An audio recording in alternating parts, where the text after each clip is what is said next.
আসসালামু আলাইকুম। আজকে গিয়েছিলাম চায়ের দোকান। এইখানে ভাতও পাওয়া যায়। সামনের চোখে আমার পড়লো, এই মানুষটা কি? আপনারা যদি চিনে থাকেন অবশ্যই কমেন্ট করে জানাবেন। এই দোকানে সব কিছু পাওয়া যায়। দেখেন, আমার বড়দা এইখানে বসে আছে।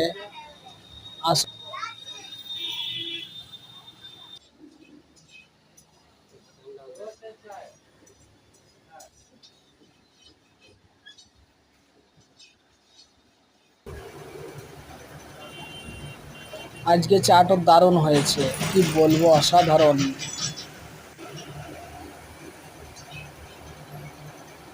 চাটো আমি মুখে দিয়ে দেখছি, চাটো খুব দারুণ হয়েছে খেতে। এইখানে প্রতিদিনই চা খেতে যাই, তাই আজকে মন হলো একটা ভিডিও দিই। অনেকদিন দিইনি। চা খাওয়ার পর পয়সা দিচ্ছি আমি। এইখানে রোড পার